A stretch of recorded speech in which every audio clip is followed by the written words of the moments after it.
Naalarma na ang lokal na pamahalaan ng Iloilo City sa disgrasyang pwedeng mangyari sa mga estudyanteng tumatawid sa Mandurriao Diversion Road.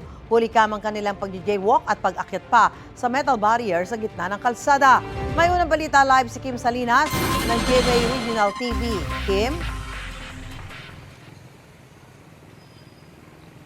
Susang tila nakikipagpatintero sa dumaraang sasakyan ang 6 na mga kabataan habang tumatawid sa highway dito sa Iloilo City. Kahit pa may nakaharang na metal barrier sa Center Island. Makikita sa video ang isang lalaking estudyante sa gitna ng kalsada na tila hindi pa sigurado kung tatawid o hindi. Hanggang sa tumakbo na siya patungo sa kabilang bahagi ng kalsada. Makikita rin ang ilan pang kabataan na umakyat sa metal barrier sa Center Island at tumawid rin sa kalsada. Ang ilang sasakyan, binusinahan ang mga bata. Nangyari ito sa Diversion Road sa Mandurriao, Iloilo City noong Biyernes ayon sa kumuha ng video.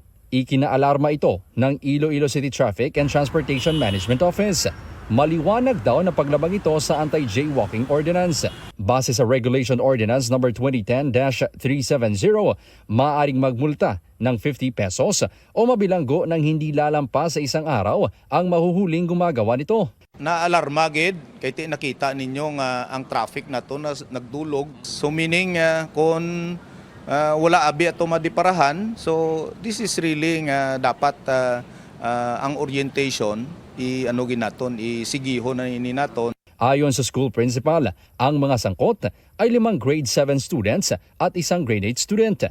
Hindi umano batid ng mga estudyante na ipinagbabawal ang pagtawid sa lugar. Hinusisa kung isa ka bata is nagahingagaw siya kay may call, may message siya nga ang iyang mother nang makol sa iya. So nangihingagaw siya makatabok tapos nagsunod na lang ang iban. Ipinatawag na sa guidance office kahapon ang mga estudyante kasama ang kanilang mga magulang. May sila ma'am, something Sanction? disciplinary action. Actually hindi mo na kay nang outside the school hindi na violations ang school kwan. So, pero education gyapon. Balak ng Iloilo City LGU na makipag-ugnayan sa paralan para magsagawa ng lecture sa mga estudyante.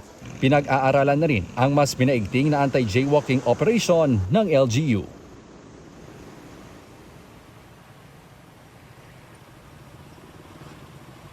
Susan, makikita sa likuran ko ang pedestrian overpass. Mga 50 meters lang ang layo nito sa lugar kung saan tumawid ang mga estudyante.